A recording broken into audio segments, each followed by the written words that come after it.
La première keynote de l'année aura-t-elle lieu dans moins d'un mois et plus précisément le 8 mars prochain? Un nouveau MacBook Pro y sera-t-il dévoilé? Sera-t-il le premier Mac à embarquer un processeur M2? Ce sera l'interrogation de la semaine dans un instant.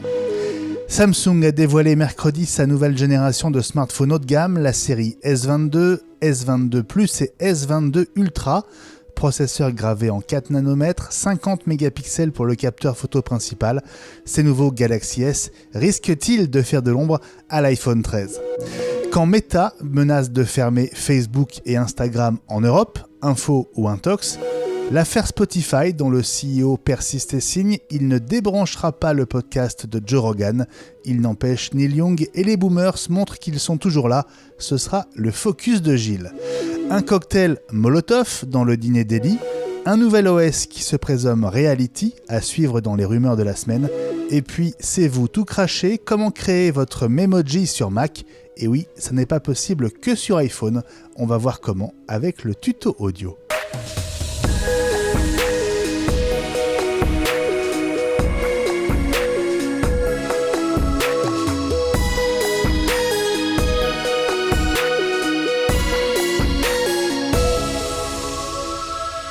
Bonjour et bienvenue, ici le commandant Vincent. Attachez vos ceintures, décollage immédiat pour l'épisode 77 d'iWeek, la semaine Apple, le podcast. Salut les copains. Salut. Hello. Salut. Aujourd'hui, l'équipage est composé de François Le Truedic. Hello. Elia Bitbol. Hello. Gilles Dounès. Hello. Les absents sont excusés, Jean-Christophe Vigne, Fabrice Neumann qui s'est coincé le dos, on pense à toi Fabrice. Contrôle de la porte opposée, merci les garçons. Alors le programme est chargé. Comme chaque semaine, on n'oubliera pas les mises à jour de la semaine et un petit crochet, François, par ta maison connectée, tout petit. Oui, tout petit, j'ai une ou deux petites news que j'ai vu passer depuis 15 jours à vous partager. Mais c'est vrai que du côté de la maison connectée, il ne se passe pas grand-chose en ce moment, c'est le calme plat. Alors l'actu Apple ne s'arrête jamais, vous le savez, c'est pour ça qu'on a créé i5, déjà 112 épisodes. Ne ratez pas le prochain dès demain matin, vendredi, et tous les jours de la semaine. Chaque jour, les 5 infos essentielles dans l'écosystème Apple, un podcast audio, quotidien, facile à caser dans votre journée, 5 grosses minutes par jour et pour moins de 5 € par mois. 4,99€ sur Spotify et Apple Podcast. Alors essayez i5 et abonnez-vous. iWeek, son grand frère hebdo, reste lui gratuit. Alors soutenez-nous sur patreon.com/iWeek. À partir d'1,50€ par épisode, on a besoin de vous. Et puis retweetez-nous et restez en contact en followant iWeek News sur Twitter. Et n'oubliez pas le hashtag iWeekLSA pour échanger avec nous. Dans un instant, début d'année en fanfare, la première keynote risque de ne pas attendre l'arrivée officielle du printemps. Le 8 mars pourrait être la date de la première keynote de 2022. C'est Mark Gurman qui a émis cette hypothèse de manière relativement sûre dans sa newsletter de dimanche. Il faut vous dire que quelques jours auparavant, notre ami Gilles Dounès nous avait soufflé cette même date. Alors je me tourne tout de suite vers toi, Gilles. Tu ne révéleras peut-être pas tes sources, mais peut-être que tu peux nous raconter l'histoire de cette date qui est arrivée jusqu'à tes oreilles. Non, c'est de la pure déduction et tu m'as poussé à le tweeter, tu m'as engueulé parce que je ne l'ai pas fait.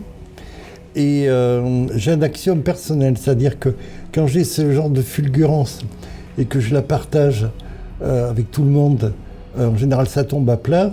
Et quand je la garde pour moi ou que je la partage uniquement avec mes copains, ça tombe juste. Or là, effectivement, c'est tombé juste et j'ai simplement regardé le calendrier. J'ai vu que Apple proposait une promotion de financement sans frais jusqu'au 6 ou 7 mars, si ma mémoire est bonne. J'ai regardé le calendrier, j'ai vu que c'était juste la veille d'un mardi 8 mars en l'occurrence. Je me suis dit, à tous les coups, ils vont purger les canaux de distribution, histoire de faire place nette pour les nouvelles annonces. Bon, bah écoute, a priori, c'est plutôt bien parti. Alors, il n'y a pas de confirmation officielle encore. François, Élie, qu'est-ce que vous pensez de cette hypothèse du 8 mars, François ? Ça me paraît plutôt cohérent. Je trouve que les arguments qui viennent d'être émis par Gilles sont plutôt cohérents. C'est vrai qu'on s'attendait plutôt à une keynote mi-mars, mais après tout, pourquoi pas. Ça veut peut-être aussi dire que le matériel est prêt. Il y a le nouvel an chinois qui s'est produit cette semaine, si je dis pas de bêtises, donc ça aurait pu provoquer des retards. Maintenant, visiblement, c'est que tout doit être prêt et que voilà, la fusée est dans la rampe de lancement. Élie, 8 mars, plausible ? Bon, écoute, généralement, Mark Gurman a raison, donc on va pas le contredire, on n'oserait pas. Donc la date, moi, ça me semble un peu tôt, hein, parce que vraiment, on l'attendait pour fin mars, voire début avril, hein. Mais c'est plutôt une bonne surprise, parce que ça veut dire, comme vient de le dire François, que le matériel est prêt, ce qui est plutôt une bonne nouvelle. Après, sur le matériel, reste à voir le contenu de cette keynote, mais on va en parler. Là, on est peut-être pas d'accord. Alors, juste sur cette hypothèse du 8 mars, ça veut dire que ce serait même avant le début du printemps, hein, on serait encore officiellement en hiver. Est-ce que ça pourrait laisser la place à une deuxième keynote de printemps, le cas échéant, à votre avis ? Au début d'été. Non, moi, à mon avis, on se reverra à la WWDC au mois de juin. Ça me paraît très étonnant qu'il y ait deux keynotes. Ça s'est rarement vu, sauf à avoir une keynote en tout début d'année, au mois de janvier, comme il y avait à une époque. Mais à mon avis, on aura mars, et puis après, on se retrouvera au mois de juin. Et par contre, je pense qu'on sera bien occupé à partir du mois de septembre. J'ai un début d'explication, peut-être, une hypothèse. Oui, Gilles. Elle a peut-être été avancée parce que on a vu que les iPads n'étaient plus disponibles avant le début du mois de mars, justement. Sachant que Apple a pris toutes les pièces difficiles à trouver parce qu'elles étaient utilisées par tout le monde pour l'iPhone qui est le plus demandé, et sachant s'il y a vraiment un iPhone SE3 qui est annoncé à ce moment-là, il faut commencer à faire du stock et donc à utiliser d'autant plus de pièces supplémentaires. Et donc, pour éviter de trop plomber les ventes d'iPad, puisque il n'est plus disponible du tout maintenant avant 1 mois et demi, ils ont vraisemblablement, ils ont peut-être avancé aussi la date pour ça. Ok. Bon, on sera bientôt fixé si elle a vraiment lieu le 8 mars, puisque c'est dans moins d'un mois maintenant.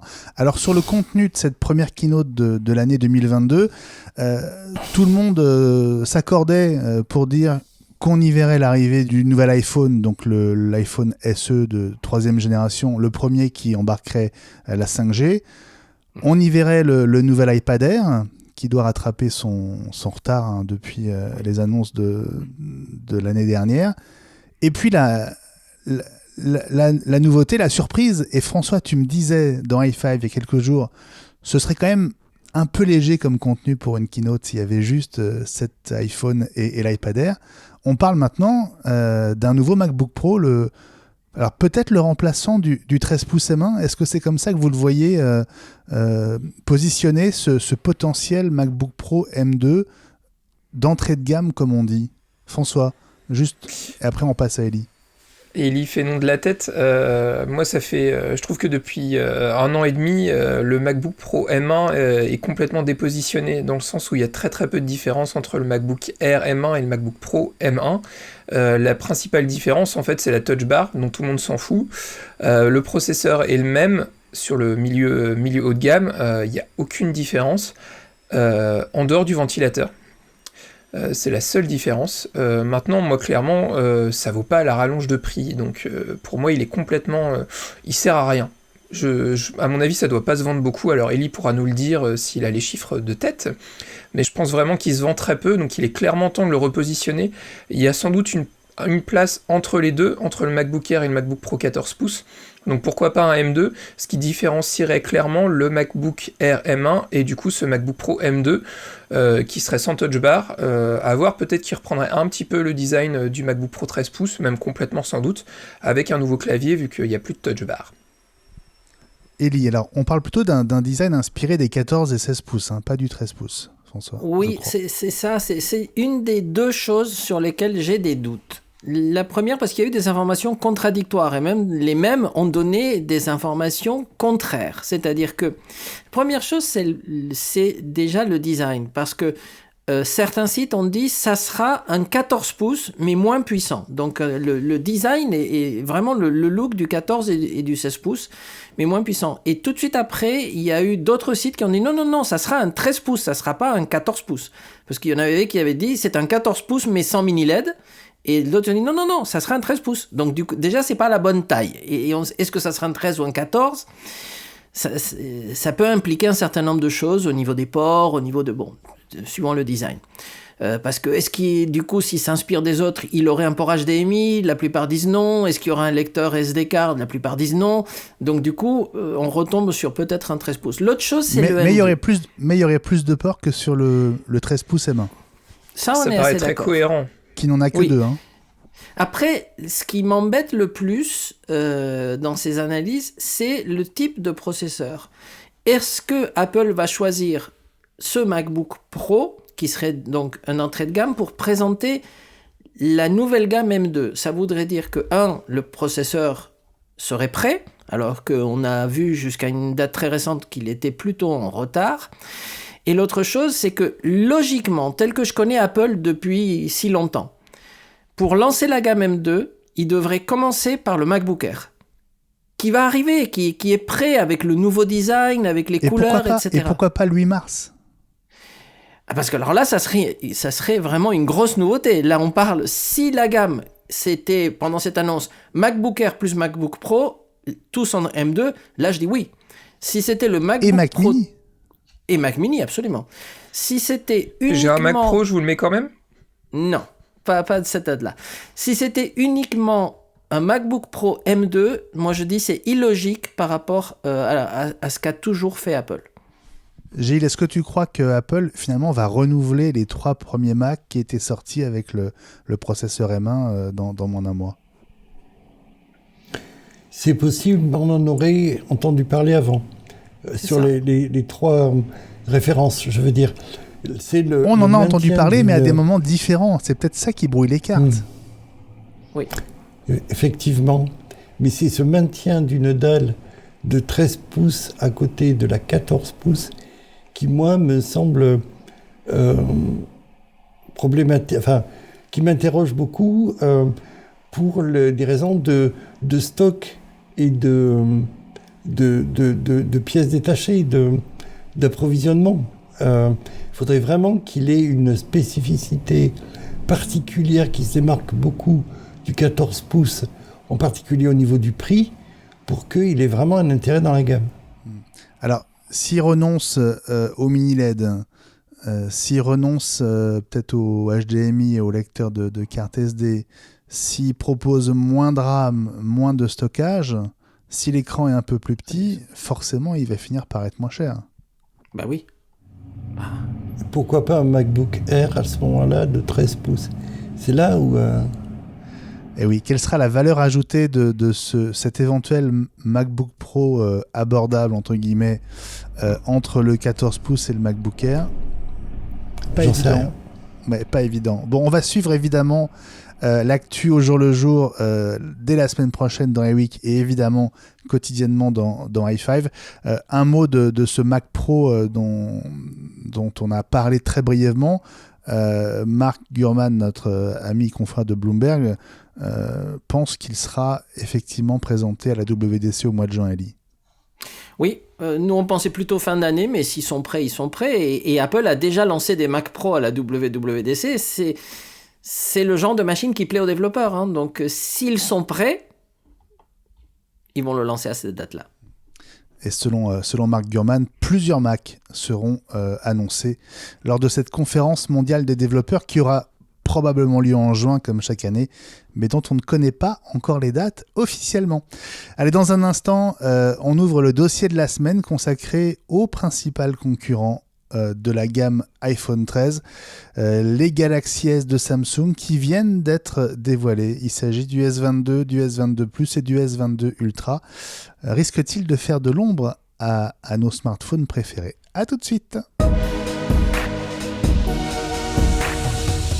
C'était mercredi en fin d'après-midi, difficile de le rater. Si vous avez ouvert Twitter, YouTube ou l'un de vos réseaux sociaux préférés, le live de la conférence Samsung Unpacked était à peu près partout.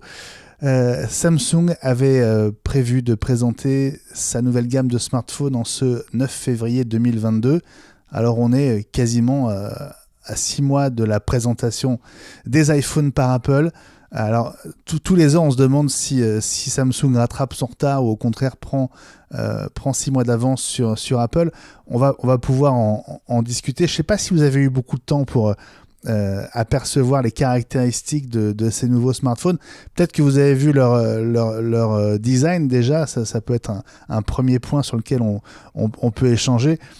Pendant que je vous présente cette gamme, faites un petit tour si vous voulez pour jeter un œil au design de ces Galaxy S22, 22 Plus et 22 Ultra.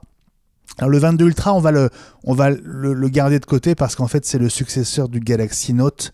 C'est un phablet, comme ça qu'on appelle ces très très grands smartphones qui sont en fait à cheval entre smartphone et tablette.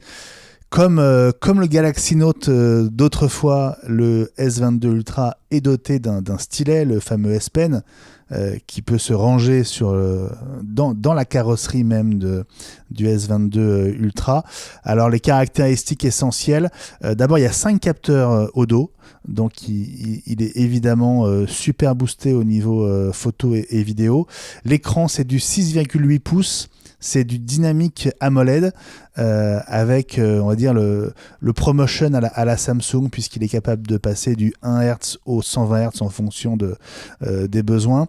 La luminosité est assez impressionnante, puisque Samsung annonce du 1750 nits avec une fonction qui s'appelle Vision Booster, qui en fait fait du mappage de tonalité des contenus à l'écran en temps réel et qui l'adapte en fonction de la luminosité ambiante. Le processeur, c'est du 4 nanomètres, comme sur la gamme S22 et S22 Plus. Samsung annonce des performances en machine learning en hausse de 73% par rapport à la gamme précédente. Ce qui va intéresser les photographes et les vidéastes, c'est qu'il y a un moyen de débrayer tous les automatismes sur la photo et la vidéo pour faire tous les réglages en manuel, sachant qu'on dispose d'un zoom optique 3 fois et 10 fois sur le Ultra. On peut passer aussi en mode expert RAW pour contrôler la sensibilité, la vitesse, le diaphragme, etc. complètement à la mano. Il embarque une version d'Adobe Lightroom dans le cadre d'un partenariat avec Adobe. Et donc il sera proposé en 4 couleurs, bordeaux, vert, blanc et noir, à partir de 1259 € donc pour ce Galaxy S22 Ultra. Ça c'est le modèle, on va dire un petit peu en marge. Oui, une sorte de Rolls. Je ne sais même pas si on peut le comparer au 13 Pro Max parce que la seule présence du stylet fait qu'il est forcément déjà différent. On peut revenir sur le S22 et le S22 Plus. Donc je vous donne tout de suite les prix. Le S22 démarre à 859 €, le S22 Plus à 1059 €. Le capteur principal c'est du 50 mégapixels, 10 mégapixels pour le télé. Il y a 3 capteurs les uns au-dessus des autres sur la face arrière. J'avoue que l'intégration est relativement réussie, je trouve, et le design est lisse est plutôt pas mal. On retrouve des caractéristiques qui font penser à des fonctions qu'on a découvertes sur l'iPhone, notamment l'iPhone 13, avec notamment un mode Super HDR, donc encore mieux que le HDR, qui va vous assurer des images équilibrées même en contre-jour. Pour les photos en basse lumière et les photos de nuit, Samsung appelle ça le mode Nightography. L'équivalent du mode portrait chez Samsung a un nom beaucoup plus compliqué qui est le High Stereo Depth Map. On retrouve un autre équivalent de ce qui existe dans l'univers Apple, à savoir le duo FaceTime SharePlay en partenariat avec Google dans le cas de Samsung qui s'appelle donc le Live Sharing avec Google Duo. Et voilà donc pour l'essentiel des caractéristiques de ces nouveaux smartphones Samsung qui seront dispo à partir du 25 février. Votre réaction, mes amis, à ces annonces de Samsung ? Est-ce que la concurrence a du bon et est-ce qu'elle va motiver les équipes d'Apple à faire encore mieux avec l'iPhone 14 dans 6 mois, à votre avis ? En fait, je pense que ce qui est important, c'est ce que tu viens de dire, c'est que il faut pas oublier que Samsung a toujours annoncé ses téléphones avant Apple, depuis toujours. Et donc, ce qu'on lit à droite et à gauche, c'est comment est-ce qu'il se compare à un iPhone 13 ? C'est pas ça. C'est comment est-ce qu'il se comparera à un iPhone 14 lorsqu'il sera là. Parce que là, forcément, il est meilleur. Il est sorti 6 mois après. Donc, mais bon, pour l'instant, ça a l'air pas mal en caractéristiques. Moi, ça me passionne pas, mais ça a l'air pas mal. De notre côté, quand on verra l'iPhone 14, on pourra en parler. François, ta première impression sur cette nouvelle gamme Samsung Galaxy S ? Je trouve ça plutôt cohérent. C'est vrai que l'équivalent du Galaxy Note a toujours eu ses fadas avec le stylet. C'est vrai que ça peut avoir un aspect pratique. Le fait de réussir à mettre le stylet dans le châssis, c'est plutôt une réussite quand même malgré tout. Je trouve qu'ils sont plutôt réussis, ils sont plutôt beaux. Ce qui est intéressant aussi, je trouve, c'est tous les partenariats que Samsung peut faire, que ce soit avec Google, que ce soit avec Adobe et autres. Ça montre aussi une volonté de ne pas être tout seul dans le bateau. Et puis moi, c'est vrai que sur l'aspect photo, je suis toujours assez intéressé. Le rendu est particulier selon la marque de téléphone que vous allez utiliser. Le rendu des photos va être toujours différent parce que les fabricants font un choix en matière de colorimétrie, en matière de traitement aussi. C'est vrai que pour avoir eu l'occasion encore de retomber sur des photos de nuit de pixels, je trouve ça un peu fake, il y a un juste milieu à avoir, mais le rendu de Samsung a toujours été plutôt réussi, et c'est vrai que quand on voit les specs techniques, Apple, ça fait quand même quelques années que au niveau de l'intelligence artificielle, ça évolue, mais au niveau des capteurs en eux-mêmes, ça n'évolue plus, et là, je pense qu'il va clairement être temps pour Apple de se mettre à la page et de se mettre à jour. Ça fait partie des rumeurs qu'on entend régulièrement, donc voilà, je suis plutôt curieux de savoir ce qui va être annoncé, mais l'aspect gestion manuelle, je trouve ça intéressant, et c'est dommage qu'Apple ne pousse pas le curseur encore plus loin. On l'a vu avec la photo de nuit, le fait que le temps de pause soit indiqué, mais moi j'aimerais bien qu'il y ait vraiment toutes les fonctionnalités qui soient débrayables, qu'on puisse vraiment choisir ce qu'on veut faire au choix, c'est-à-dire laisser la possibilité à l'utilisateur de les activer ou pas. Pour les gens qui n'aiment pas la photo, qui ont juste envie d'avoir un moment T, laisse tout activer, et ceux qui ont envie de régler puissent le faire. Gilles, ta réaction à l'annonce de cette gamme Samsung ? La transition est toute trouvée avec François sur 2 points. On rattrape au niveau machine learning, etc., et logiciel, l'avance qui était prise par Apple, et on essaie de prendre un pas d'avance, un petit, sur les téléobjectifs, le capteur, etc. Moi, quand j'ai vu les annonces sur le Vision Booster, l'accent qui était mis sur le machine learning, j'ai eu très peur que ce soit Samsung qui intègre en premier les choses dont on avait parlé il y a 2 semaines ou 3 sur l'utilisation des données d'un capteur d'image polarisée. Et donc j'ai été voir sur ton conseil le design, et il y a la petite bosse au niveau des objectifs d'appareil photo. Donc a priori ça n'est pas intégré encore par Samsung, donc il y a des chances que ça soit bien Apple qui l'intègre. Et on retombe sur la keynote.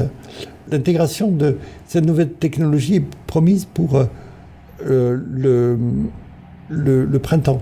Donc il y a une chance pour que ça puisse être dans un iPad, peut-être pas Air, mais un nouvel iPad Pro, dans la mesure où auparavant c'était l'iPad Pro qui avait été le premier à intégrer le lidar.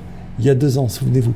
Donc Samsung reprend un tout petit peu d'avance, un pied par rapport au retard qu'il avait pris, au coup de vieux qu'il avait pris par rapport à l'iPhone 13. Juste un mot pour vous dire que Samsung a profité de cette conférence qui était produite, enregistrée, préenregistrée, hein, comme fait Apple depuis le début de la pandémie, pour dévoiler aussi sa nouvelle gamme de tablettes, donc les Galaxy Tab S8. On retrouve trois modèles comme pour les smartphones, donc la S8, la S8 Plus et la S8 Ultra. La S8 Ultra, c'est du 14,6 pouces, donc c'est une très très grande tablette. On va rappeler que l'iPad Pro le plus grand est à 12,9 de mémoire. Hein, c'est ça. Elle fait quasiment 2 pouces de diagonale en plus. C'est du Super AMOLED, donc l'écran est vraiment, a l'air vraiment assez fabuleux. Le bezel, donc la bordure, ne fait que 6,3 mm. Il y a une fonction de auto-framing qui m'a rappelé le cadre centré d'Apple. Le S Pen, toujours donc le stylet avec une latence qui a été réduite de plus de 30%. Le Galaxy S peut servir de palette de couleurs, par exemple, quand vous faites du dessin au stylet sur la tablette. Il y a un partenariat avec LumaFusion, donc l'éditeur d'un logiciel de montage vidéo très utilisé par les pros. Et c'est à nouveau du... Ouais, bien sûr. Oui. Et c'est à nouveau du 4 nanomètres avec jusqu'à 16 Go de RAM et 1 Tera de stockage. Samsung offre le clavier, la protection clavier pour ceux qui passent précommande avant la dispo. Et puis il y a aussi une nouvelle Galaxy Watch, la Watch 4, avec l'OS co-développé avec Google, donc Wear OS. Et Samsung annonce l'arrivée bientôt de Google Assistant sur sa montre connectée. Le Samsung Wallet accepte désormais les crypto-monnaies. Et j'ai entendu une phrase à la fin de la conf, je l'ai noté. La dame de Samsung qui était à l'écran a dit « Contrairement aux idées reçues, l'ouverture et la sécurité peuvent coexister ». J'y ai vu une allusion directe on va dire, au combat d'Apple pour protéger l'App Store. Et puis il y a un détail marrant sur la gamme Galaxy S22 que je vous ai pas donné, c'est qu'il est fait en partie avec des filets de pêche récupérés au fond des océans. Voilà. 50 tonnes, je crois, de filets de pêche qui ont été transformés. Samsung fait dans le green, comme on dit. Allez, on marque une toute petite pause et on se retrouve pour Pommes. On va revenir sur 3 news majeures de cette semaine. À tout de suite.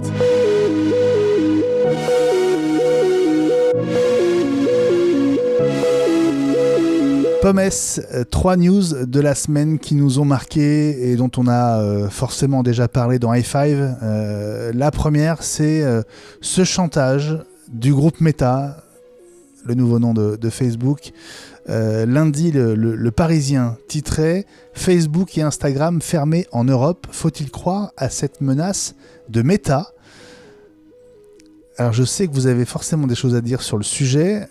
Il se trouve que dans un premier temps, Facebook a reproché à Apple, avec ses différentes technologies incorporées à iOS 15, de lui faire perdre 10 milliards de dollars sur l'ensemble de l'année 2022 en chiffre d'affaires. Par-dessus ça, il y a évidemment les nouvelles réglementations votées ces derniers jours, dernières semaines au niveau européen, qui font que Facebook, alors maintenant dit un peu le contraire, mais a laissé entendre qu'il pourrait considérer que finalement l'Europe n'est plus un terrain de jeu et donc il pourrait être amené à fermer purement et simplement Facebook et Instagram en Europe. Elie, je te vois faire non de la tête.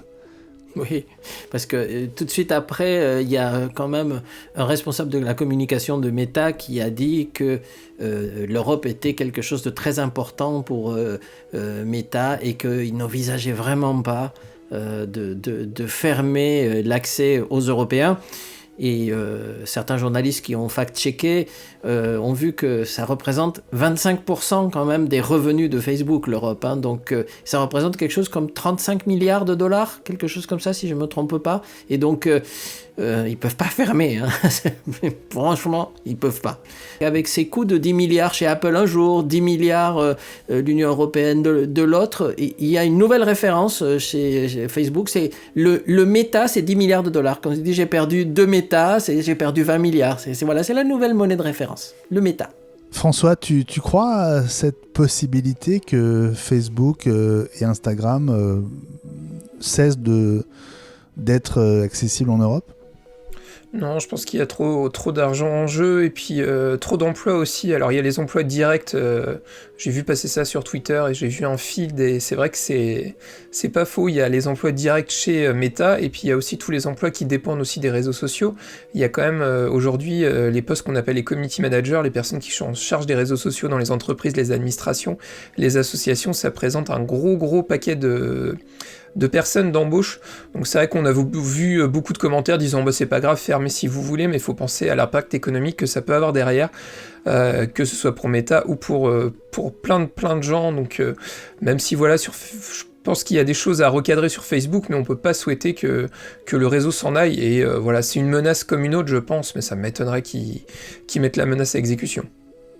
Alors je le disais, l'entreprise est entre guillemets menacée par plusieurs évolutions récentes, dont la réglementation européenne qui limite le transfert de données entre l'Europe et les États-Unis et qui pourrait contraindre la maison mère à ne pas pouvoir, je cite, offrir un certain nombre de nos produits et services les plus importants, y compris Facebook et Instagram en Europe. Gilles, comment est-ce que tu lis, comment est-ce que tu entends cette menace un petit peu voilée de Meta ? Ils ont déjà fait le coup aux Australiens, souvenez-vous, qui, eux, ont retiré leur législation. Maintenant, je n'imagine pas une société cotée en bourse faire la croix sur 25 milliards.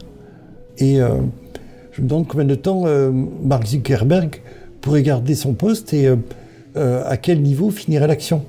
Pour répondre à ce que disait François, il n'y a pas que Instagram ou Facebook qui commence à perdre des utilisateurs.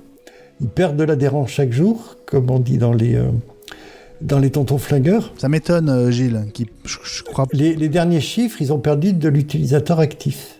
Ouais, ok. C'est vraiment la première fois, alors, parce que ça ne t'est jamais arrivé. C'est la première fois depuis des années. La jeunesse boit des eaux pétillantes et les anciens combattants des eaux de régime. Et le pastis perd de l'adhérent chaque jour. Et donc, l'entreprise qui a le réseau social, qui a le trend, c'est TikTok. Bien sûr. Demain, il y en aura peut-être un autre. La nature horreur du vide. Donc, il y a Twitter qui est là.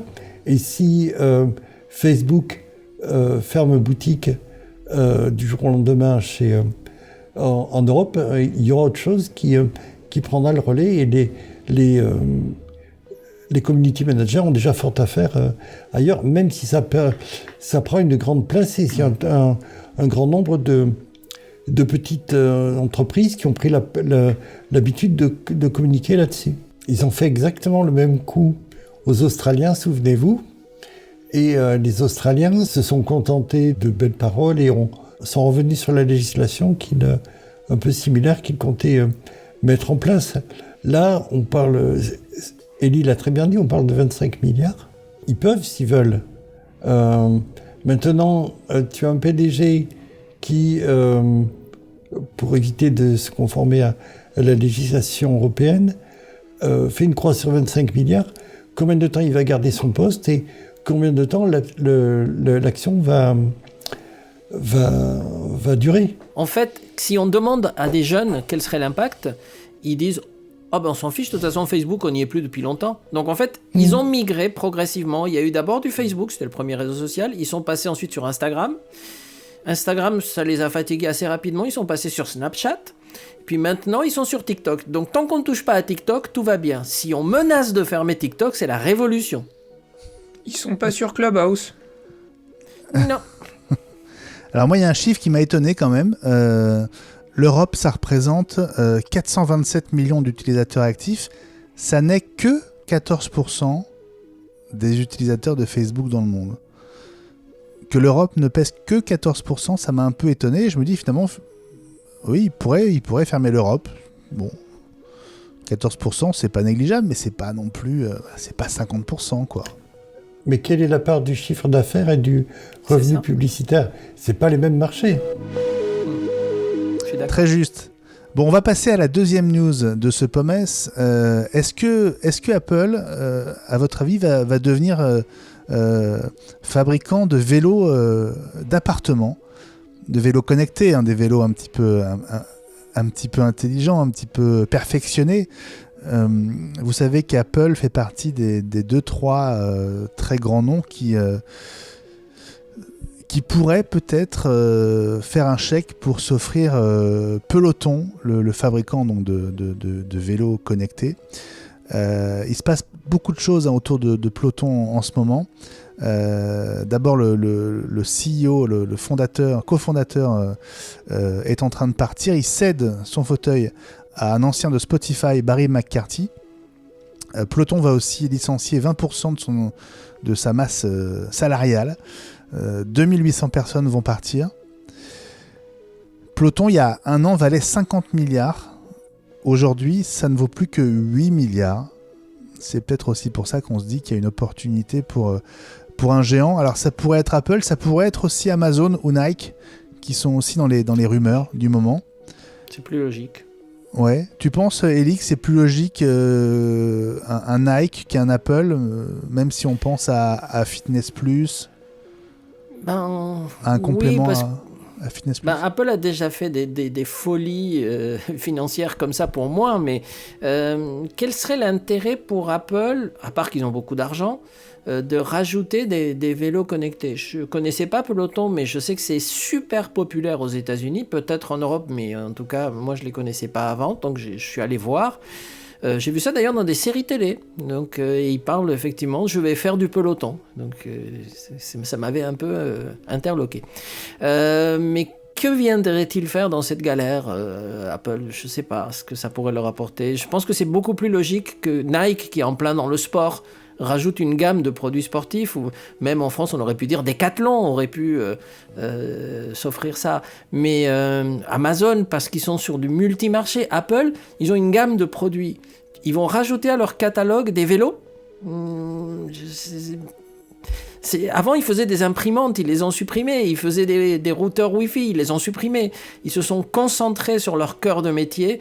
Je ne sais pas si c'est le moment de s'ouvrir à des vélos, quoique un vélo, ça peut être le portail d'entrée pour une voiture. Hein. Donc, bon.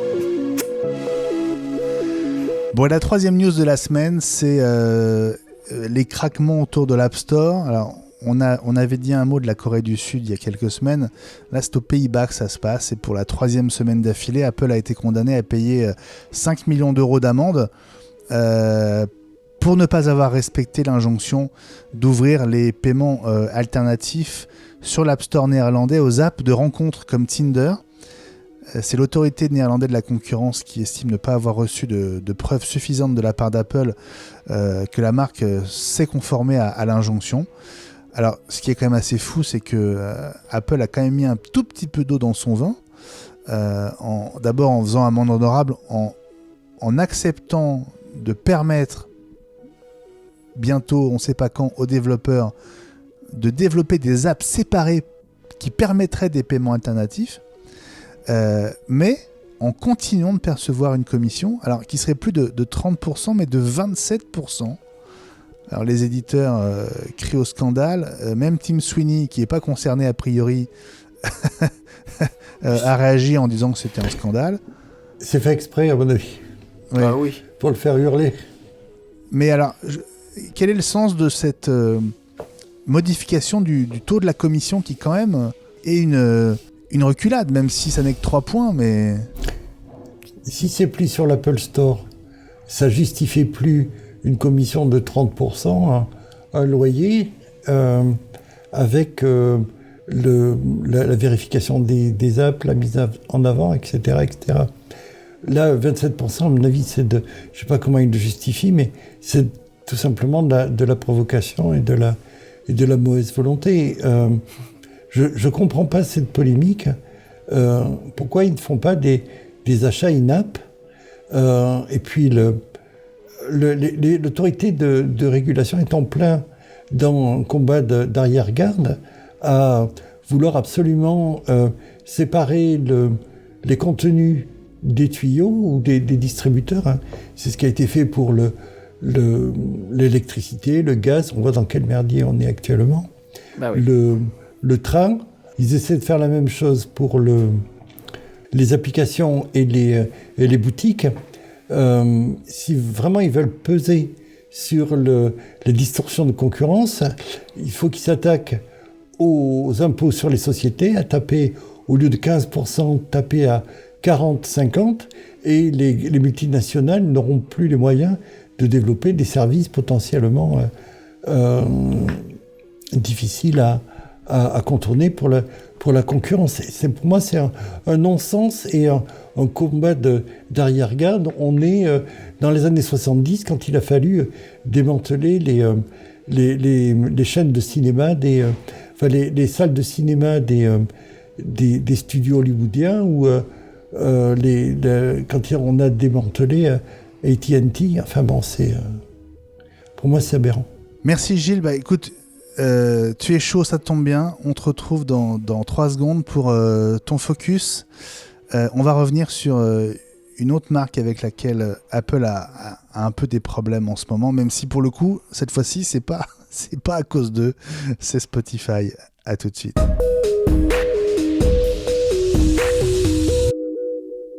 Gilles, ton focus cette semaine, alors il est consacré à Spotify, mais surtout un peu au revival des boomers. Oui, vous savez que j'aime beaucoup Neil Young. C'est grâce à lui que j'ai compris comment fonctionnait un harmonica. On fête les 50 ans de l'album Harvest, là, et on va revenir sérieusement un peu sur l'empoignade entre Neil Young et Spotify et essayer de prendre un peu de hauteur. Tout le monde en a parlé, nous aussi, au fil de l'eau, que ce soit dans iWeek ou dans i5, mais avec le véritable feuilleton quasi quotidien des annonces des uns et des autres, on a un peu de peine à croire que la foire d'empoigne entre Neil Young et Spotify a débuté il y a à peine 15 jours. Alors, rapidement, qu'est-ce qui s'est passé ? Neil Young a poussé un coup de gueule contre Spotify et Joe Rogan en l'accusant, le bonhomme, de diffuser des contenus anti-vax et menaçant de retirer son catalogue de la plateforme si Rogan n'était pas dégagé.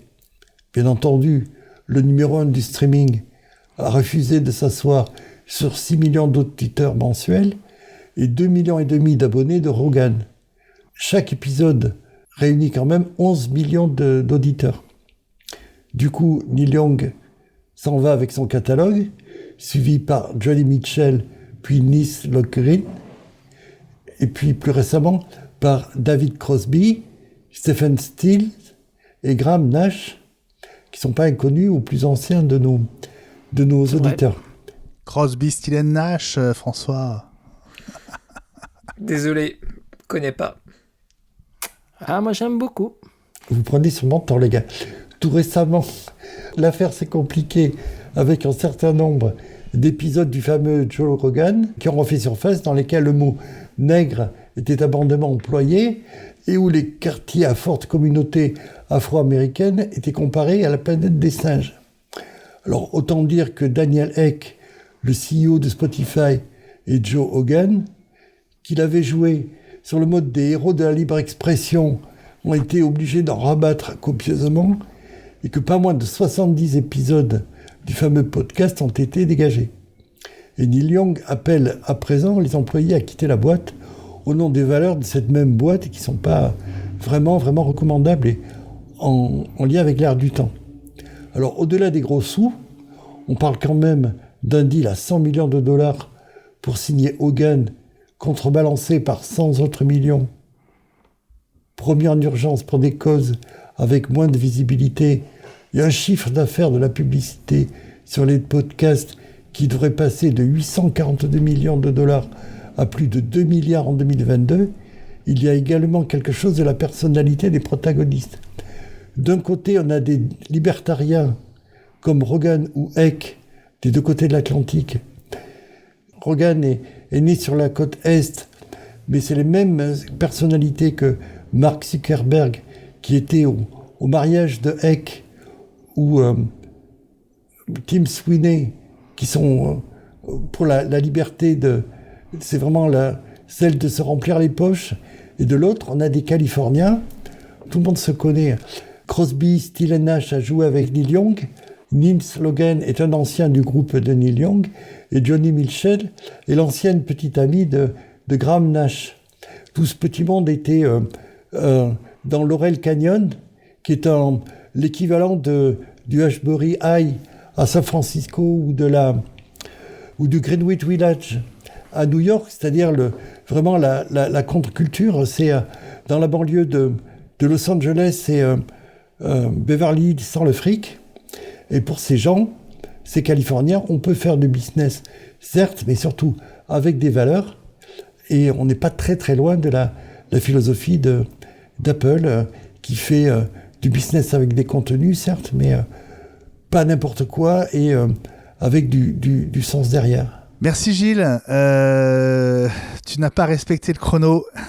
La semaine prochaine, ce sera le fouet. Je suis pas là. Je vais rater ça. Alors, si vous n'êtes pas dans la version vidéo du podcast, vous ne pouvez pas savoir qu'on a mis en place un compte à rebours pour chaque chronique. et que le compteur ne tourne pas plus vite pour Gilles que pour les autres. Mais je suis à la portion congrue. En tout cas, ça nous permet de vous proposer un rendez-vous plus compact et un petit peu plus court, si tout va bien, à partir de cette semaine. Allez, on passe aux mises à jour de la semaine. Il y en a, parce que les bêtas sont arrivés avant-hier. À tout de suite. Les mises à jour de la semaine, alors ce sont des bêtas développeurs pour la plupart. Il y a au moins une bêta publique, celle d'iOS 15.4. Ellie, tu as été le premier à les voir, le premier à te jeter dessus.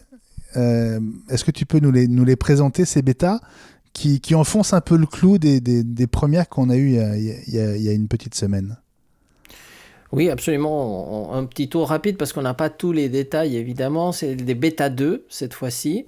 Encore une fois, je les ai pas installés. Hein. J'ai regardé ce qui change et c'est intéressant. Mais c'est des bêtas, donc ça veut dire que j'ai pris la précaution d'aller sur le site développeur Apple et de lire les release notes.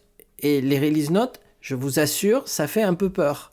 Donc n'installez pas ça sur une de vos machines de travail, parce que rien qu'iOS, je vous donne un ou deux exemples. Hein. Si par exemple vous lancez l'application santé et que vous essayez de lire votre oxygène sanguin, ça plante l'iPhone. Bon, tout ce qui est tout ce qui est HomeKit, donc c'est dans les choses qui seront réglées bien sûr dans la finale, mais qui ne marchent pas aujourd'hui dans la bêta 2. On ne peut pas jumeler un accessoire Thread. C'est un peu embêtant hein, quand on fait de la domotique. Tout ce qui est Matter, s'il y a plus d'un point Matter, ça ne marche pas. Ça fait complètement disparaître les appareils de l'application maison. Bon. Et donc, des choses sur iTunes qui font que votre contenu que vous avez acheté n'apparaît pas. Tout ça, c'est des petites choses, mais ça peut être un peu surprenant. Bon, maintenant, qu'est-ce qu'il y a de nouveau ? Si on prend iOS, parce que c'est le plus populaire, évidemment, alors, il y a des choses très nouvelles dans 15.4. Cette fonctionnalité qui s'appelle Tap to Pay, qui figure dans 15.4, dont je vais vous parler juste 10 secondes, mais que vous ne pourrez pas utiliser, parce que Tap to Pay, ça veut dire que vous allez pouvoir utiliser votre téléphone ou votre carte bleue comme du paiement sans contact. Peut-être qu'aux États-Unis, ça n'existait pas. Nous, en France, le paiement sans contact, ça fait tellement longtemps qu'on l'a, parce qu'on a des cartes à puce, hein, dans nos cartes de crédit et tout ça, que ça n'étonne personne. On va à la boulangerie avec, etc. Donc pour nous, c'est... Bon, pour les Américains, c'est très nouveau. Ils disent, mais ça va être incroyable, parce qu'à partir de ce printemps, vous allez pouvoir aller avec votre téléphone ou votre carte de crédit et taper sur un iPhone, qui sera donc un terminal de paiement. Mais un terminal de paiement, certes, mais pas tout seul. C'est-à-dire qu'il faut un partenariat, parce que, ok, on a tapé sur l'iPhone, mais les sous, ils vont où ?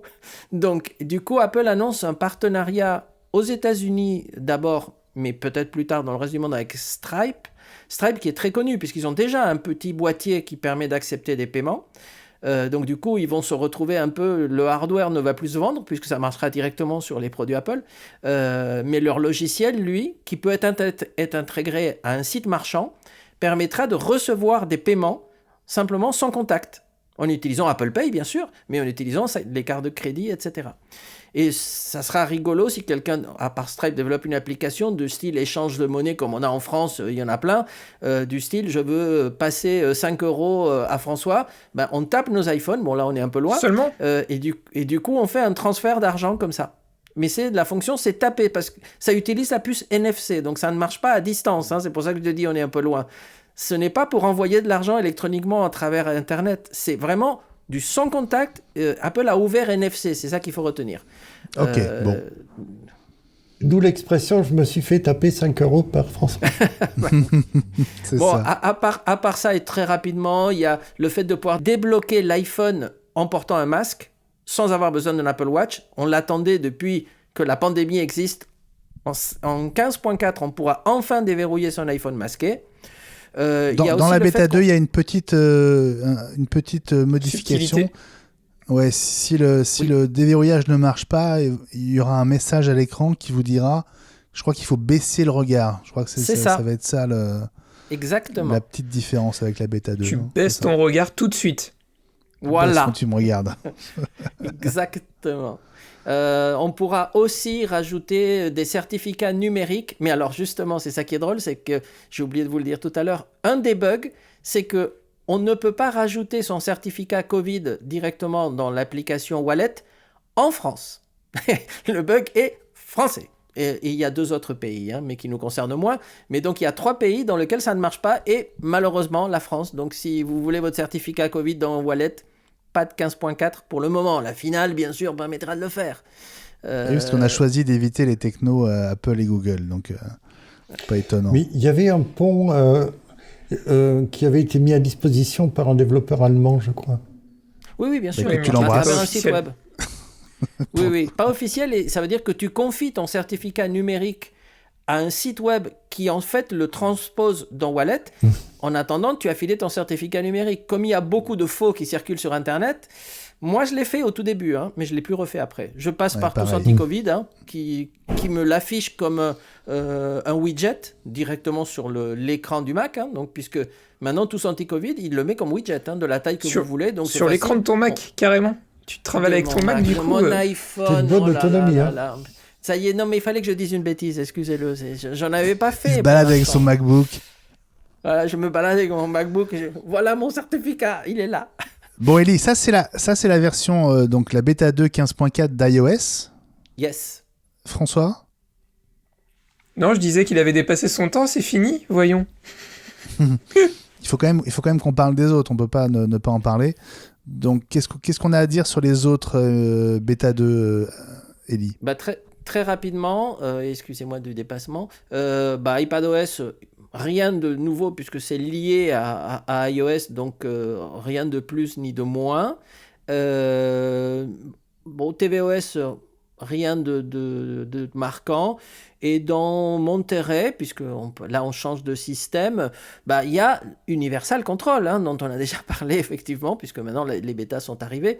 Il y a Universal Control, qu'on a tous envie d'essayer. Et la résolution du bug de charge de batterie aussi. Hein. Absolument, tu as raison. Hein, sur les MacBook Pro, c'est ça ? Ouais, ou à cause du Bluetooth en veille, ouais. La batterie se vidait dans la nuit. C'est ça, absolument. Oui, visiblement ça marche bien, d'après ce que j'ai pu voir sur les premiers retours sur Twitter, ça règle le problème. Et puis aussi une version 8.5 bêta 2 de WatchOS. Hein. Oui, et j'étais en train de regarder là à l'instant, mais il y a marqué, ça contient des corrections de bugs et des améliorations. Voilà. Très bien. Bon, le programme bêta continue. On parle d'arrivée de ces OS dans la première quinzaine du mois de mars, si je ne me trompe pas. Comme par hasard, en pleine keynote. Oh, tiens. Oh, c'est dingue. Allez, dans un instant, les rumeurs de la semaine. À tout de suite. Les rumeurs de la semaine, et on commence par ce nom d'un nouvel OS qui a été débusqué dans du code Apple par plusieurs développeurs. Ce nom, c'est Reality OS.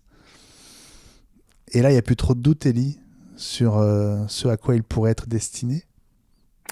Et oui, il y a 2 informations importantes. La première, c'est qu'effectivement, on s'approche de la réalité virtuelle et augmentée, puisque maintenant il y a un OS pour ça, en tout cas il y a un nom d'OS pour ça, et que cet OS a été en fait utilisé, et donc il y a des gens qui ont pris les logs, sur des uploads dans un App Store.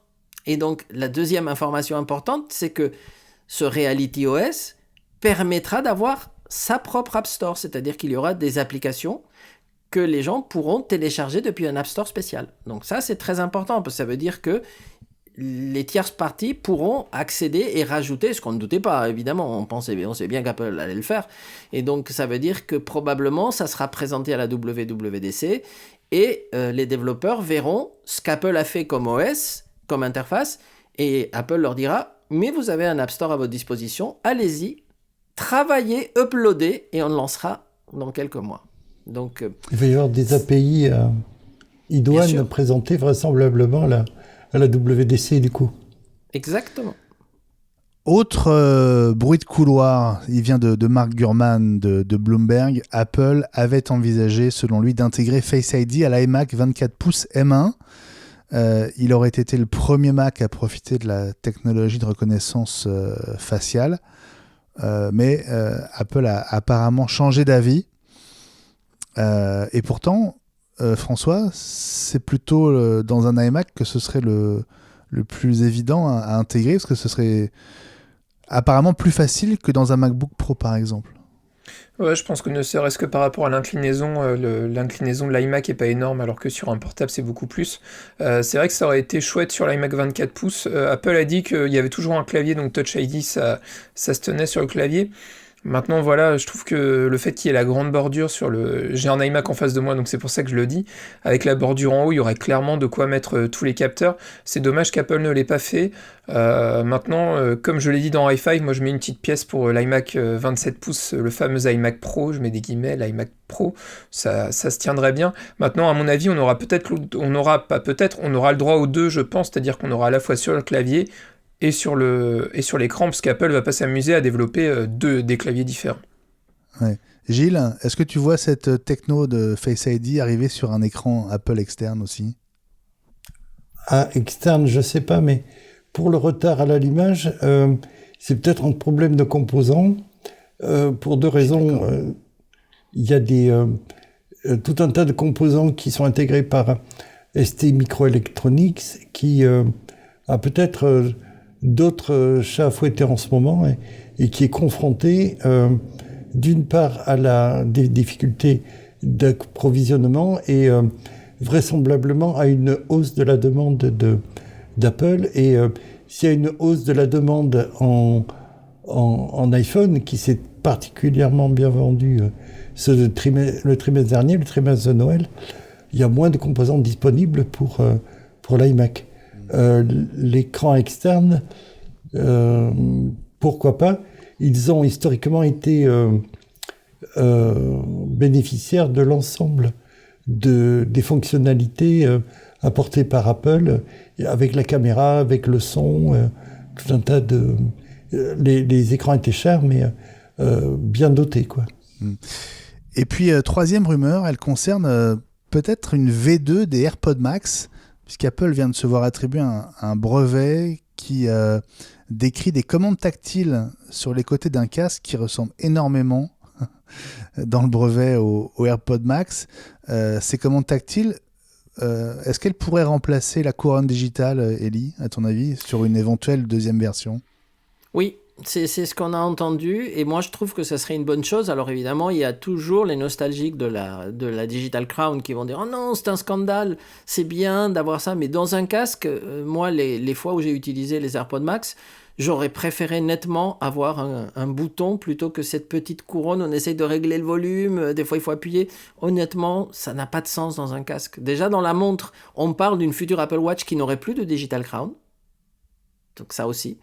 Et donc Digital Crown, c'était vraiment le bébé de Johnny Ive, et à un moment donné, le design change et il est peut-être temps de passer à autre chose.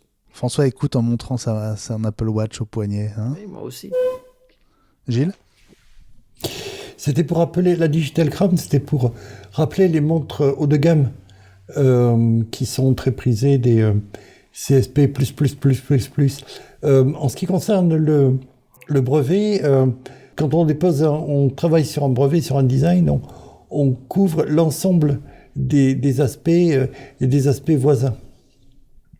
Voilà. Et puis on va rappeler qu'il manque quand même toujours le support de l'audio haute résolution et du lossless sur les AirPods Max, ainsi qu'éventuellement un petit interrupteur marche-arrêt. Hein, ce serait bien sur une V2. Et une vraie sacoche de transport. Et une vraie sacoche, bien sûr. Non, il y a la Gucci. Oui, mais c'est ça, sûr, on est bête. Allez, dans un instant, le tuto audio. Je vais vous expliquer comment créer votre propre Memoji sur Mac dans iMessage.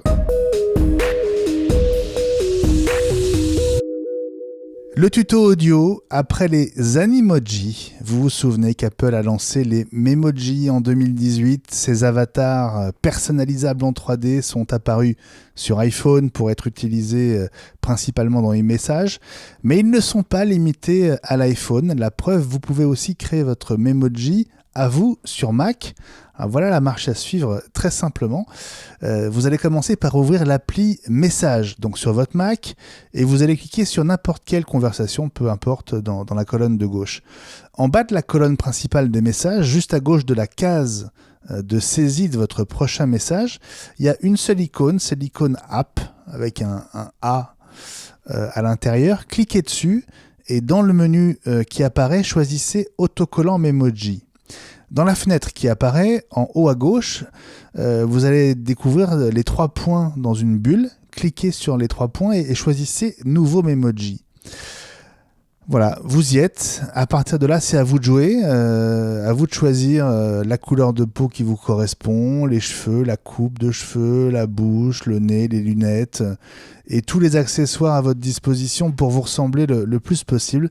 Une fois que vous aurez terminé, votre Memoji ou vos Memoji, puisque vous pouvez en créer autant que vous voulez, deviendront dispo et ils seront synchronisés sur tous vos appareils qui utilisent votre Apple ID. J'ai essayé en temps réel, ça marche.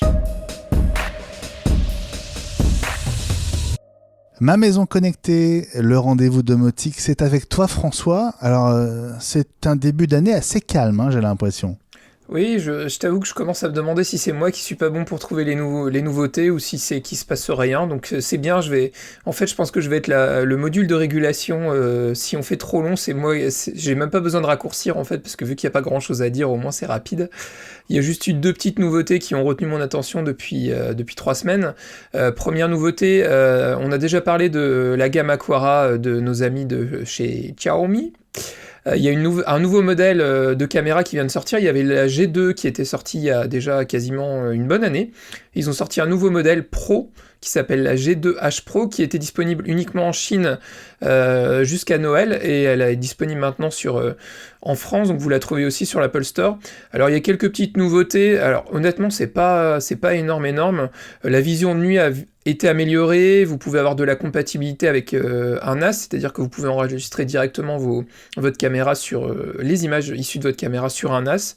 Et puis évidemment compatible HomeKit, mais ça c'est pas nouveau. On voit vraiment que du côté de chez Aqara, il y a vraiment une volonté forte de développer une gamme HomeKit. Par exemple, vous avez aussi disponible depuis quelques temps. Je l'avais pas repéré, je l'ai repéré, je trouve ça plutôt pas mal. Vous savez, souvent à la maison, vous pouvez avoir des petits volets intérieurs, des rideaux. Il y a un module connecté aussi qui existe, qui vaut moins de 70 €, donc c'est plutôt intéressant. Je l'ai pas testé, mais voilà, il paraît que ça tourne plutôt pas mal d'après les premiers retours que j'ai pu voir sur les réseaux sociaux. Donc voilà, n'hésitez pas si vous voulez tester de la domotique pas trop chère. Je pense que Aqara est une bonne piste. Et puis nos amis de chez Philips ont sorti de nouveaux modèles de Philips Hue. Il y a un modèle que je trouve plutôt sympa qui est un petit lampadaire extérieur que vous pouvez mettre devant chez vous. Ça reprend un peu les vieux lampadaires qu'on pouvait avoir en ville noirs, qui sont plutôt esthétiques, donc compatibles évidemment avec le système, le pont connecté Philips. Et puis quelques petites nouveautés aussi avec des filaments, des lampes à filaments. Philips en avait déjà sorti, il y a des nouveaux modèles qui sont sortis, donc voilà. Le seul petit bémol que je mets toujours moi sur cette gamme là, c'est très performant. Les 2 inconvénients pour moi, c'est qu'il faut toujours un pont connecté, ça c'est chiant à rajouter, ouais. Ça fait toujours un truc de plus. Et l'autre limite, c'est le prix. C'est vrai que Philips fait de très bons produits, mais le problème, c'est qu'ils sont quand même assez chers. Et aujourd'hui, vous trouvez des ampoules connectées à 10-15 euros. Quand on voit chez Philips, c'est quand même 2-3 fois plus. Vous voyez le petit éclairage extérieur, le petit lampadaire, c'est quand même 100 euros l'éclairage. Donc voilà. Et puis, il faut évidemment avoir de l'électricité à l'extérieur chez vous, quoi. C'est tout pour ce soir, François. C'est tout pour ce soir, Benjamin. Mais merci pour ce petit point HomeKit avec ma maison connectée. Élie, écoute, je pense que tu peux allumer le four. On va se mettre à table. On va commencer par un petit cocktail, je crois, mais je sais pas si on est vraiment partant pour un cocktail Molotov. À tout de suite. Entrée plat dessert, c'est ton dîner, Élie. Écoute, nous sommes tes convives du soir. Que nous réserves-tu ? Alors, en entrée, un petit cocktail, effectivement, Molotov. Et pourquoi Molotov ? Parce que Molotov, c'est cette application que nous connaissons tous et qui permettait de regarder d'abord la TNT gratuite et ensuite de s'abonner à un certain nombre de chaînes payantes, etc. Et depuis longtemps, quand on a des chaînes comme ça, il y a toujours deux mauvais élèves, un qui s'appelle TF1 et un autre qui s'appelle M6, qui disent « Vous voulez voir nos chaînes ? Il faut payer ». Ils ont été en guerre avec Free, ils ont été en guerre avec tous les opérateurs, etc. Sauf peut-être Orange, parce qu'Orange, ils ont dû payer, ils ont de l'argent. Bref, et donc là, c'est le pauvre Molotov qui débarque et on leur dit vous ne pouvez plus diffuser nos chaînes, il faut payer. Et donc, ils ont discuté, ils ne se sont pas du tout entendus. Et du coup, ils ont mis TF1 et M6 dans une option payante. C'est-à-dire, si vous voulez regarder des chaînes gratuites de la TNT, il faut payer. Et je trouve ça pas très normal, c'est un débat et je suis sûr que mes camarades ont des arguments, mais je trouve pas logique que la TNT, où il y a 35 chaînes, si je me rappelle bien, qui sont gratuites et qu'on paye avec notre redevance télé, que des chaînes, même si ce sont deux chaînes privées, bien entendu TF1 et M6, fassent payer la diffusion tout en bénéficiant de subventions qui viennent de nos impôts. Donc je trouve que... Alors elle ne devrait pas être dans la TNT gratuite si c'est le cas. Donc bon, c'est comme ça. François ? Ouais, moi je rejoins complètement ce que vient de dire Ellie, je trouve ça... Et en fait, ils veulent le beurre, l'argent du beurre et le sourire de la crémière. Je me souviens qu'à une époque, TF1 avait arrêté d'être diffusé sur la Livebox parce que justement, Orange voulait pas payer, c'était les replays en particulier. Enfin, il y a un moment, il y a de la publicité, quoi. Donc les gens qui regardent Molotov, moi je fais partie des gens qui utilisaient le service Molotov, on se tape la pub de TF1. Donc il faudrait en plus payer pour avoir la pub. C'est pas logique. Et voilà, moi personnellement, je trouve ça naze. En deux mots, données personnelles. C'est-à-dire ? C'est-à-dire que si tu veux regarder soit M6, les chaînes du groupe M6, soit les chaînes du groupe TF1, il faut s'enregistrer chez eux ou sur leur application. Et à ce moment-là, on envoie les données personnelles. C'est ça qu'ils veulent. Mais pas sur la TNT. Oui. Les flux sont gratuits sur la TNT, donc c'est pas logique. Ils sont gratuits sur la TNT, mais moi j'ai Orange et ils vont te faire suer en te demandant si tu veux avoir une expérience personnalisée en laissant Orange collecter des données personnelles. Ouais, qui sont partagées forcément avec les... Mais ce qui est dommage, si tu veux, c'est... Je suis d'accord, mais ce qui est dommage, c'est qu'une appli comme Molotov, qui était vraiment basée là-dessus, se prive des chaînes qui sont quand même parmi les plus regardées en France, uniquement pour une histoire de sous. Et quand on te dise, ok, tu veux regarder TF1, paye. Moi, personnellement, je dirais non. Ils n'ont pas le choix. Bien sûr. Ils n'ont pas le choix. Tu t'en fous, t'as MyCanal. Mais MyCanal te permet de le faire. C'est pour ça que c'est injuste. Ouais, mais Canal doit payer. C'est par abonnement. C'est par abonnement. Molotov est un service gratuit. Et donc, s'ils veulent rémunérer, passer sous les fourches codines d'M6 ou de TF1, il faut qu'ils trouvent l'argent quelque part. Donc, c'est pas la faute de Molotov. Je me demande s'il n'y a pas des enjeux qui vont au-delà de ça, parce que sauf erreur, je crois que Molotov a été racheté par Altis. Sauf erreur de ma part. Altis, c'est le groupe de SFR, oui. Notamment. C'est ça. Et aussi de BFM TV, etc. Donc, est-ce qu'il n'y a pas d'autres enjeux ? Pas impossible. C'est juste pour faire chier, pardon. Bon, passons au plat de résistance, mon cher Élie. Oui, alors c'est une info, encore un peu, vous allez me dire, peut-être sulfureuse ou ou qui prête à discussion. Et c'est une info qui vient vraiment officiellement d'une grande chaîne de télévision espagnole, hein, qui est, en fait, c'est la mauvaise semaine pour Mark Zuckerberg, hein, parce que figurez-vous qu'il y a donc une femme qui aurait été violée dans le métaverse. Et donc, c'est vraiment une info documentée, c'est pas du tout un hoax ou quoi que ce soit. Donc, c'est en fait une chercheuse qui s'appelle Nina Jane Patel, de 43 ans, qui travaille dans une société qui fait des études sur les univers virtuels et le métaverse. Et donc, elle a dû avoir une invitation pour aller dans le métaverse Facebook qui s'appelle Horizon Worlds. Cette chercheuse explique qu'elle s'est connectée pour travailler, disait-elle.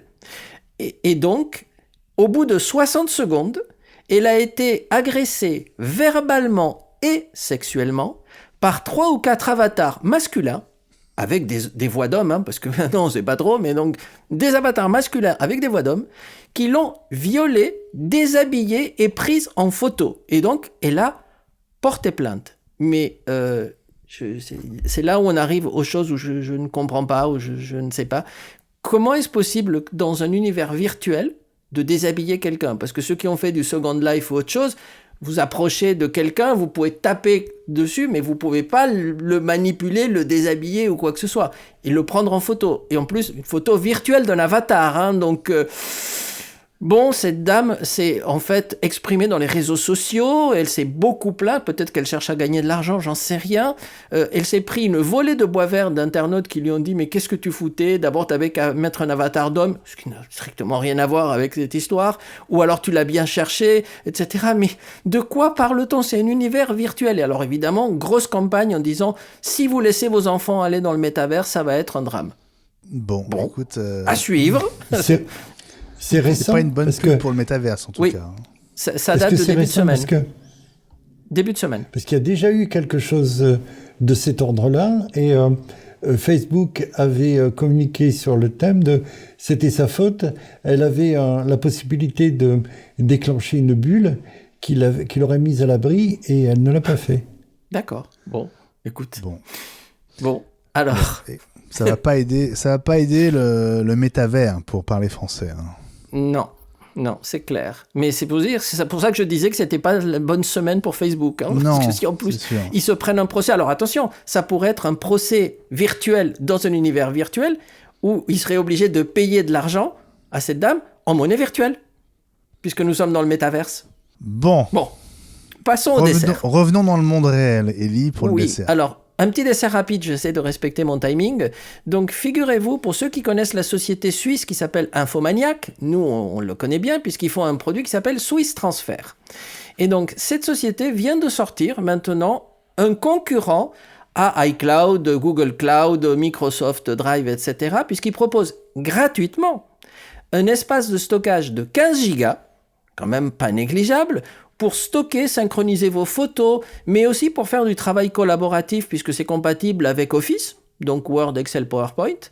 Ça peut importer automatiquement vos contacts de Google Drive, Dropbox, etc., etc. Donc très bien, très bien. Ça vous permet d'avoir des adresses mail gratuites sans publicité. Vous avez le choix de mon adresse et il vous propose @ic.com, @ic.me, donc bizarrement. Et en fait, le produit s'appelle Ethic. Donc vous pouvez aller regarder. Évidemment, il y a des options payantes si vous voulez des services plus professionnels, mais ils ont aussi un calendrier en ligne et ils ont aussi une visioconférence gratuite et illimitée. Donc toute une série de services gratuits. Il suffit d'aller sur etik.com et regarder. Évidemment, ils vont essayer de vous faire prendre une option payante, mais vous n'êtes pas obligé, parce qu'avec 15 gigas, déjà, je pense qu'on est pas mal comme dessert. Bon, merci Ellie pour ce tuyau. Ethic, ETIK, c'était ton dessert de la semaine.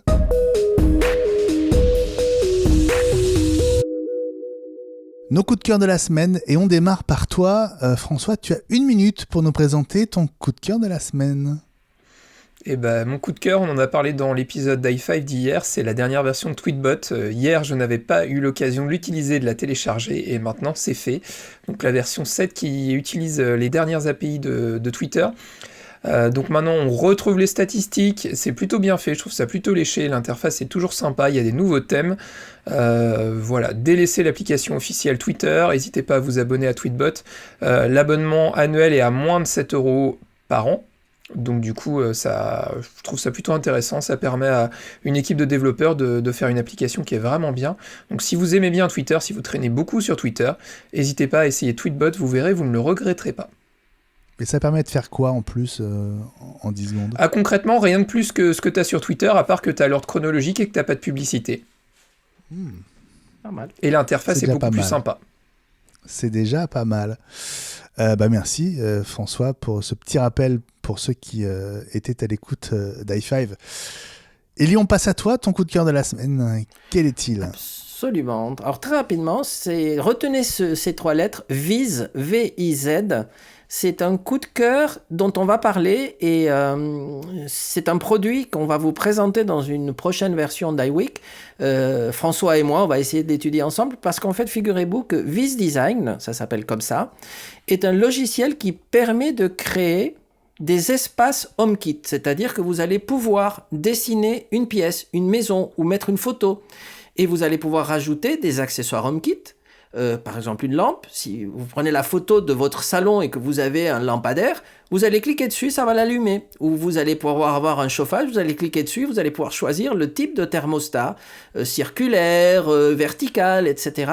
avec des couleurs et tout. Donc le truc est super étonnant, on fait le design sur un Mac et ensuite on l'exporte sur un iPhone ou un iPad. Et ça devient une interface comparable à ce qu'on peut trouver dans des systèmes qui coûtent des dizaines de milliers d'euros, comme de l'Ultron ou je me rappelle plus, il y a des systèmes de domotique qui coûtent vraiment des fortunes. Et il y a des exemples où en fait avec un iPad, on crée une centrale domotique avec des caméras qui s'affichent, les températures, on peut importer des pages web. Donc on fait une interface utilisateur qui est incroyable, qui a l'air très facile à utiliser.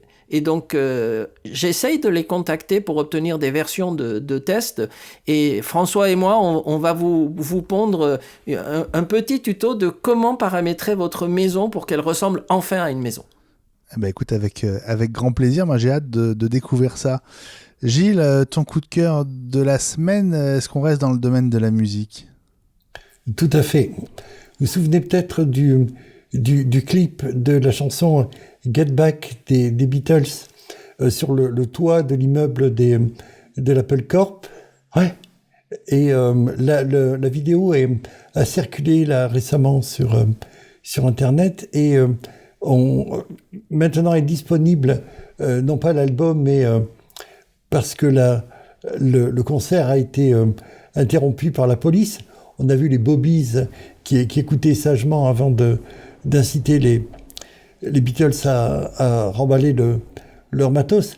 Là, on a un IP qui s'appelle Get Back Rooftop Performance sur Apple Music et qui est disponible en high-res et également en audio spatial. Voilà.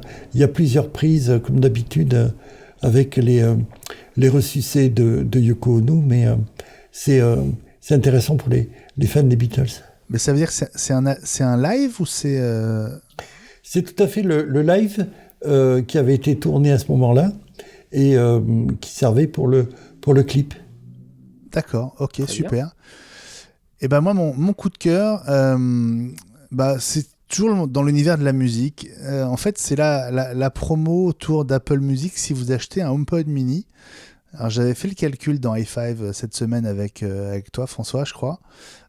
C'est un calcul qui va sans doute te parler, Élise, que tu nous avais dit déjà tout le bien que tu pensais de ce chargeur 20 watts qui est dans la boîte du HomePod mini, chargeur qui à lui seul vaut 25 €, si je ne me trompe pas.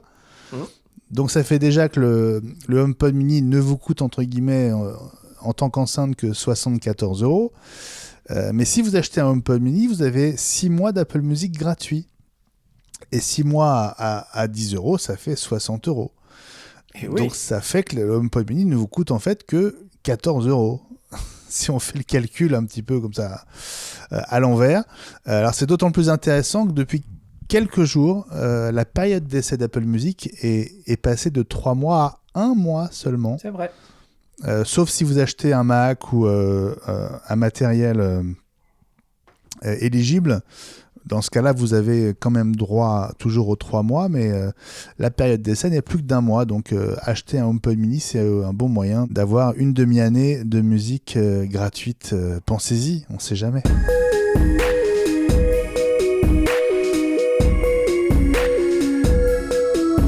Et voilà, c'est la fin de cet épisode 77 d'iWeek, la semaine Apple, le podcast. C'était un bonheur de la passer avec vous tous qui nous écoutez, qui nous suivez fidèlement chaque semaine. Merci pour votre présence, votre fidélité. C'est vraiment très chouette de vous savoir au bout de ces micros. C'était un plaisir de vous retrouver, les amis. Salut Gilles, merci d'avoir été là. C'était un plaisir, tu l'as dit, je ne peux que le répéter. Je vous dis à bientôt, à jeudi, j'espère. Avec grand plaisir, Gilles. Salut Ellie. Salut, à bientôt. Peut-être pas la semaine prochaine, je vais essayer, mais je ne vous le promets pas. Mais sinon, à dans 15 jours, sans faute. C'est vrai que c'est une semaine de vacances qui commence. Vacances pour toi aussi, François? Et oui, je vais vous abandonner pendant une semaine pour partir à la montagne, respirer l'air frais de la montagne, ça changera de la mer. Et vive les fondus et les raclettes, tu penseras à nous en bronzant à la montagne.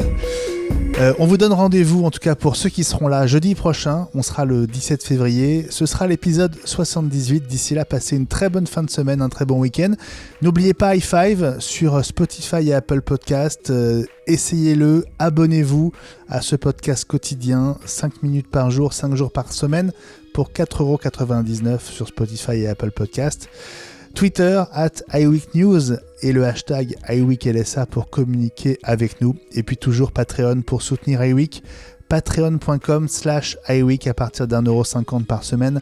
On a besoin de votre soutien. Merci à nouveau à nos contributeurs sans qui ce podcast ne serait tout simplement pas possible. Allez, passez une très bonne semaine et on se retrouve jeudi prochain. Ciao, bye bye. Salut à tous. Salut. À bientôt.